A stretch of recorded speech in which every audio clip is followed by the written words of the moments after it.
Hi, I'm Festus Maiganap. Welcome to this edition of Business PNG.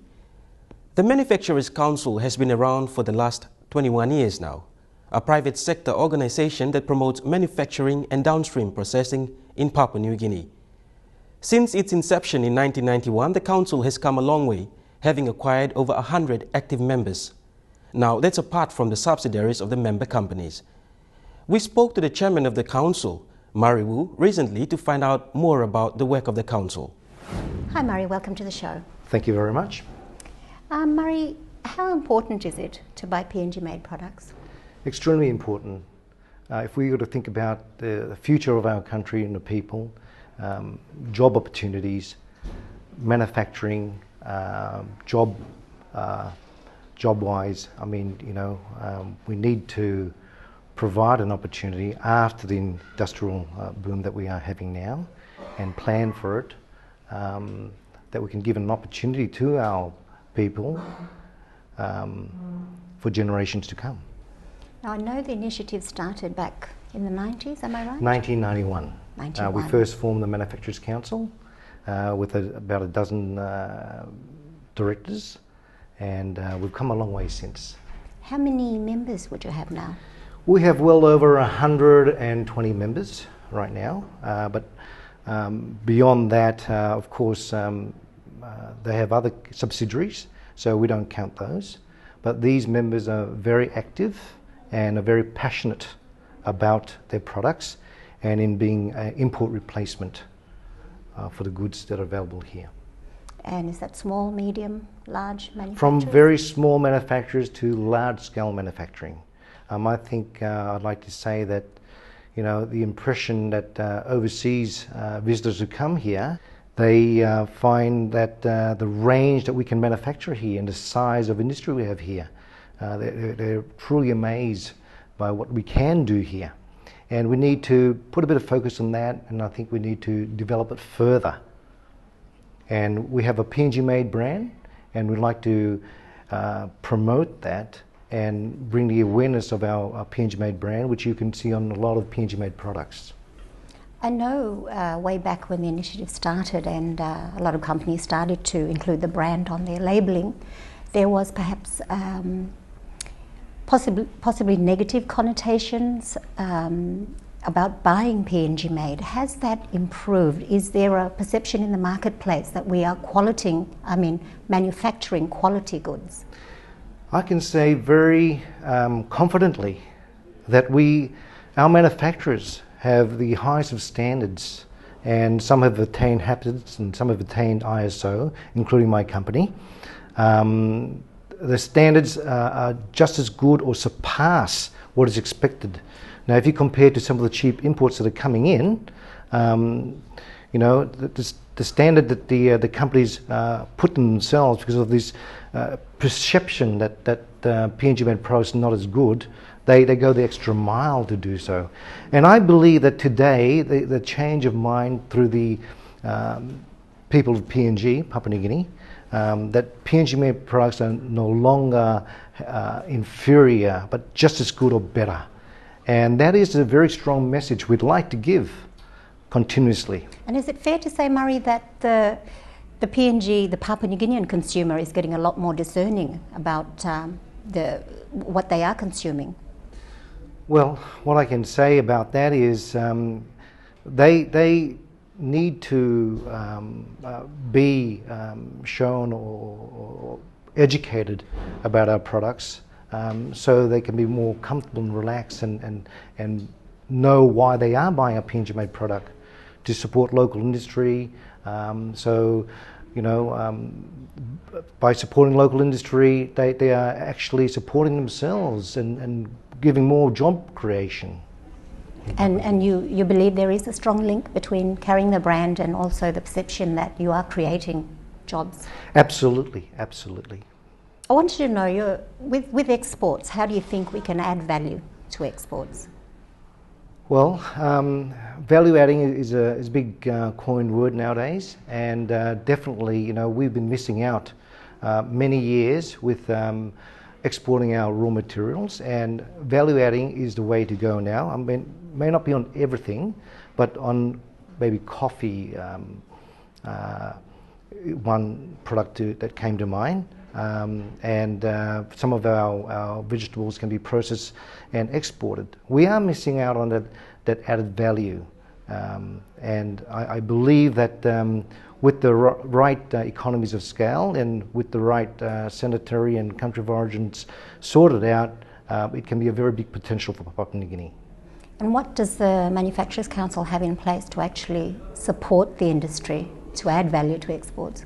Well, I mean, our CEO, Shay Scovell, is on the ground there, dealing with the government sector and private sector to ensure that we do bring it to the standard and that we are able to bring down the barriers and impediments that the manufacturers are facing today so they can look towards exporting if they need to do. Is the government helping the manufacturing industry, do you believe? No. I'm sorry, but no. But I think with this new government, there seems to be a bit of a push that they do want to look and assist our industry. And what areas would you like to see improved on? Obviously, infrastructure, red tape being reduced, more focus on certain industries that have the capability and the capacity to export and provide better services and competitive products to our people. It seems to be a common desire for all stakeholders in the economy here is better service delivery, isn't it? Certainly, that's part of the key. Now, could you tell us a little bit more about the current PNG Made campaign?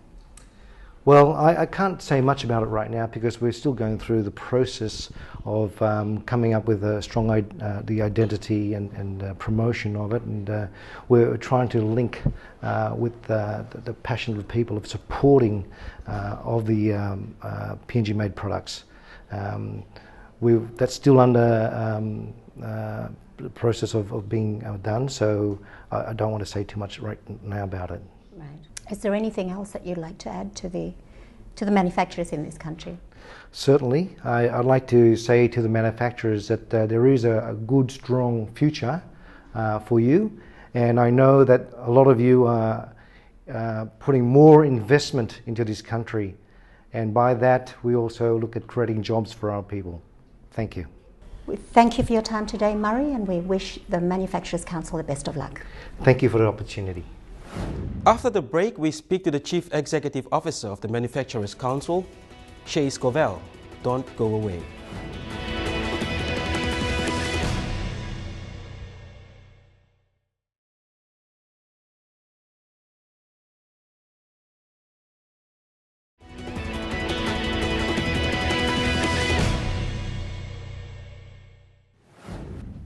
Currently, Papua New Guinea imports processed food, clothing and footwear. However, there are potential investment opportunities in downstream activities here.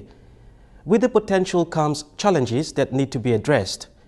And these are no different to what's faced by the other economic sectors, such as high transportation costs, shortage of skilled labor and expertise, port congestion, and law and order issues.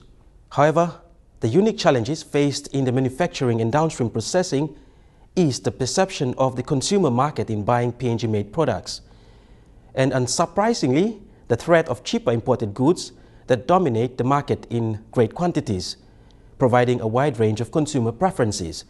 But remember, these are usually inferior products. That was an informative discussion with Murray Wu, Chairman of the Manufacturers Council. We're now joined by the CEO of the Manufacturers Council. Welcome to the show, Shay. Good morning, Anya. Thank you for having me here today. Shay, I might just ask you about the challenges to the manufacturing industry here in Papua New Guinea. Yes, Anya, I think the challenges faced by industry involved in the manufacturing, downstream and value-added processing sectors are not unique to them. You know, the high transportation costs affect our members significantly. Port congestion, law and order issues, you know, access to skilled labour and expertise. All of the things that I think that members in the finance sector, the resources sector, the retail, other commercial sectors, a lot of those challenges are shared. I think probably one of the more unique challenges that's faced by people in manufacturing and downstream processing is, I guess, the perception of, of the consumer market towards, buying locally made products, and also, I guess, the threat of cheaper imports, essentially, which arise from the high cost of manufacturing and value-adding processes in Papua New Guinea. Also, I think, some of the trading positions that our government has taken or seeks to take, can either represent an opportunity or a risk to people that are in those sectors. Having covered the challenges of manufacturing here in the country, why would anybody invest into actually manufacturing onshore? I think that there's two areas. Number one is that we have an abundance of natural resources beyond, the mining and petroleum sector. I think that it's widely acknowledged that we have an abundance of, marine resources. We've got forestry products. There's an untapped, potential in the agricultural sector, and then of course you have, the FMCG, beverages, cigarettes, tin fish, paint, and the like. The real opportunities are that, we've not really even captured the domestic market yet. So if I was to consider, one of our members in particular, they, in terms of consumption rates, they would sell only about 24, cans or bottles of product per person in PNG per year. Now, in similar markets, that average is more up around, 20 bottles a month. So the room for growth in those markets, and there's a correlation between that product and across the board. So manufacturers or, service providers in Papua New Guinea are really probably only getting coverage to 10 or 15% of the consumer market in Papua New Guinea. Outside of that, there's still enormous potential for export opportunities. The challenges will, I guess, affect the success and the likelihood, but more so the time frame that's realised. I don't think that PNG can hide behind the curtain for another 10 years. But certainly, when we live on the doorstep, of Indonesia, which is the fourth most populous country in the world, 240 plus million people, a GDP and a population growth in the double digits over the next 5 to 10 years, and they don't have enough food to feed their people. And most of their suppliers in the emerging markets in the Southeast Asian corner, they've got tremendous growth as well. So they've got their own food security issues. I think Papua New Guinea is well poised to turn its attention from, servicing Australia and New Zealand or the Pacific markets with some, I guess token's not the right word, but much smaller volumes with higher barriers for entry to the likes of Indonesia. And I think that really represents unprecedented growth for the long term for Papua New Guinea. And I think that once the government is able to take some strong forward steps towards improving the platform, the underlying platform on which business activities are undertaken, so relieving port congestion, improving the road transportation network, we won't only see unprecedented growth in a lot of other sectors, but particularly in that value-added sector where we start to derive more value from our own commodities and resources and access markets like Indonesia, and the other 70 or 80% of the local consumer market. All of those people in the value-added processes I think will have the largest potential growth and the largest growth of all the sectors. There's more to come on the other side of the break.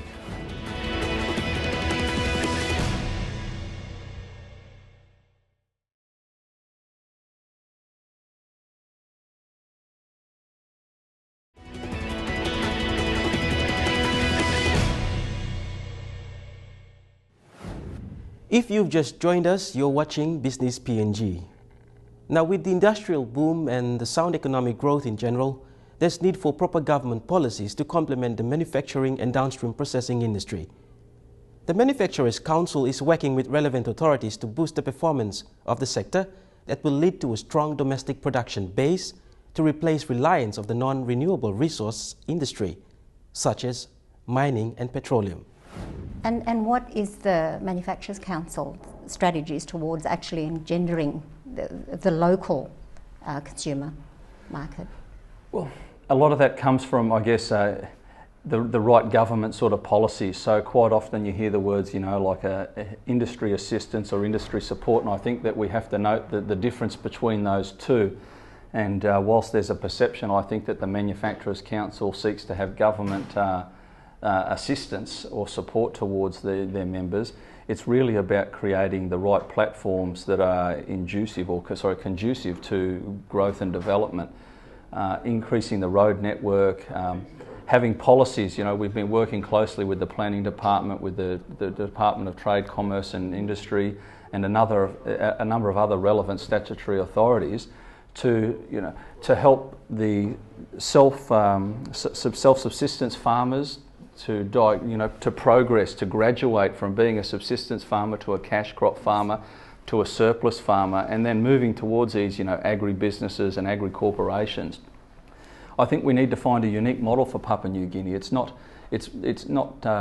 necessarily realistic, particularly in the medium term, to come into an era of large, broad-acre, broad-scale, businesses in Papua New Guinea. We have to respect the cultural nuances of Papua New Guinea, and there will be a balance with a series of smallholder or cooperative type arrangements that can feed into an agribusiness. And I think if we looked at it more closely, you'd see that it has happened to date with the PNG LNG project. We have a number of farmers that are now supplying, the catering companies for these contractors, and they're supplying large volumes of fresh produce that was not seen in Papua New Guinea, and to a certain standard. So once the government comes up with, strategies to increase that awareness of things that are already happening, I think other communities within Papua New Guinea will actually start to work towards that model, and that will increase their disposable income and their means, and with that comes additional consumer spending on consumption. Business Advantage has published the PNG 100 CEO survey, and the top 6 critical issues for that are to do with labour shortage, etc., etc. What's the Manufacturers Council response to that? Yeah, it was an interesting response. I think that if you look across all of the main issues that were faced by businesses, it was, number one, it was interesting to see that so many people placed quite a high priority. There was on particularly 5 or 6 issues that you mentioned. There was skill shortages or access to expertise, the high cost of labour, law and order security issues. I think law and order and security issues is more an outcome, or it's not the underlying cause of the problem. The high cost of labour and access to expertise is a real issue in Papua New Guinea. I think that it also ties into low productivity levels that are prevailing in the marketplace. The council has tried, on many occasions, to work more closely with organisations like the National Training Council, and we're hopeful that the new government will actually allow for industry to sit on that board and help guide where efforts are made in terms of technical and vocational training. For instance, every year some 8,000 or 10,000 Papua New Guineans graduate with certificates in bookkeeping or automotive mechanic, some form of automotive mechanic certificates, be it in auto electrical or well, not necessarily in panel beating, that's a shortage as well. But there's nobody doing food technology. There's nobody doing refrigeration mechanics. I think that the success and the high demand for entry into colleges like the APTC have shown that that's where the focus needs to be. And the council, not having the resources ourselves, certainly we're calling on government and calling on the government service providers that regulate that industry to try and take a step back and see where the actual demand is as opposed to their output. And hopefully over the next couple of years we'll start to see a shift from all of these schools offering courses in areas where we have a surplus of people and there's not necessarily that many opportunities for them, into the areas where there is high demand, there's long-term stable employment, which is another issue. For the first time we're starting to see more and more Papua New Guineans not accepting short-term contracts. They're looking for the security of a long-term contract. So getting into what is referred to as the dirty trades or the technical trades supporting manufacturing and value-added industries, that represents long-term employment and career growth. So perhaps the education and training gap may need to be addressed? Yes, certainly. I think it's more about implementation. I made a presentation some years ago on the topic, and really, I stand at 6'4", and I think that the stack of papers and studies that had been done was taller than me, but none of it had been implemented, and it's unfortunate. I don't think it's as simple as exercise as pulling out any one and implementing that policy, but I I don't think we don't need to whinge about it anymore. We don't need to complain about it. I'm yet to find anybody that wouldn't agree that that's what the issues are and that's where the gap is. But what still needs to happen is for, you know, as I said, those entities that are responsible for guiding and shaping the direction of, you know, that part of industry, because that in itself is a growth area, I guess, for companies to get into training and TVET. But they need to do it in those sectors. So hopefully, as I said, in the next couple of years, people will start to look at where the activity has actually been and recognise that in terms of training, nobody's been supporting where the growth is, and they will step into those sectors. After the break, Shay talks about specific areas the government need to respond to.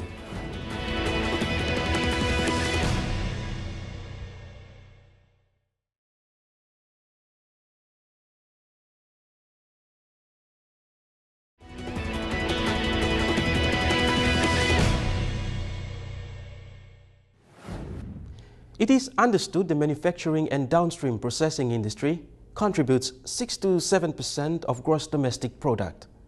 While this may be lower than the other economic sectors, it indeed plays a major role in the lives of the majority of the country's population. The Council believes further tariff restrictions to local manufacturers would greatly reduce production costs. Now, your chairman, Murray, spoke about government support and what could be done. Perhaps you could expand on what specific areas you'd like to see the government respond to. Yeah, well, there's a couple of areas. I think, number one, it's important to note that within the government itself, they actually have targets, you know, so we currently contribute about 6 to 7% of GDP. I think in a true sense it would be much higher if we were to consider, you know, value-added agriculture. If we added, you know, the contribution to GDP from palm oil exports, it would be much higher, which in a sense is, you know, that is a manufacturing process. But formally, 6%, the government has put in a target of manufacturing contributing to 20% of GDP, 30% of GDP by 2020, which is quite significant.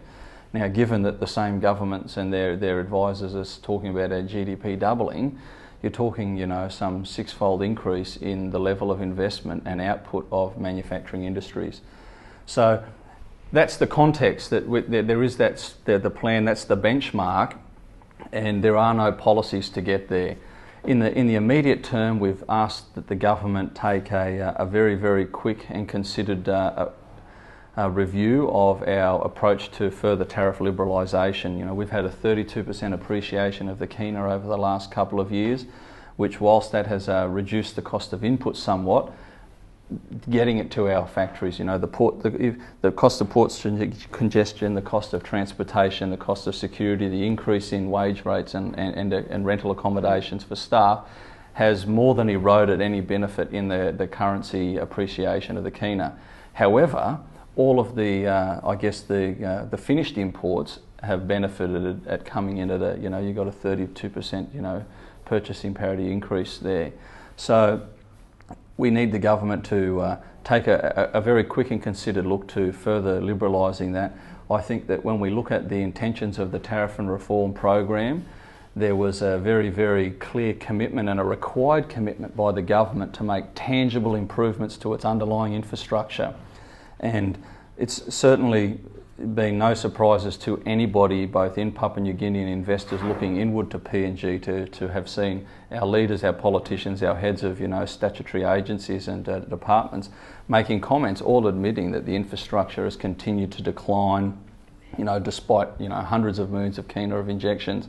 It hasn't actually made any tangible improvements to the service delivery. Given that fact, we believe it's important for the government to give some considerations in a couple of key industries that are really on the cusp of viability in Papua New Guinea, to look at moving within the bound rates to level out that playing field a little bit there. Outside of that direct intervention, I think we need to take stock of I guess the steps we're taking in terms of our multilateral trade arrangements. Certainly agreements like the IEPA have provided and represent significant benefits for Papua New Guinea. I don't know that I could share the same sentiments towards the proposed PACER Plus agreement. I think that we need to utilise the MSG agreement better, and also the PICTA agreement. You know, in reality, we have a preferential trade agreement within the 14 Pacific Island countries, and between the two of them, they've been in existence for, you know, over 8-9 years. And no Pacific Island countries really leverage the benefits on offer under those agreements. So we think that the government, and not just Papua New Guinea, but collectively Pacific leaders should say, well, we've got these mechanisms in place, but nobody's utilising it. So it's time that they actually come up with strategies that can be implemented that can assist businesses, you know, SMEs. So how do we grow more SMEs? How do we get more Indigenous Pacific Islanders and more Indigenous Papua New Guineans involved in the formal sector? You know, 87.5% of our economy is in the informal sector. How do we shift that across? They're the policies that they need to try and come up with to help grow the industry. Again, I'd just be mindful when we use the words like assistance and support. We don't lobby government and say you need to give a cash incentive or a subsidy. We don't really think that they're effective. They create a false economy. Thank you for your time today, Shay. Thank you very much, Amy. It's been my pleasure appearing on Business PNG today. That was Shay Scovell, the CEO of the PNG Manufacturers Council. And that has been our edition of Business PNG. To view our programs online, you can log on to our website, the address now shown on your screen, and go to our Business PNG page. If you have any comments or suggestions, send them through to the email address below. That's businesspng@mtv.com.pg. I'm Festus Maiginap. Enjoy the rest of your viewing.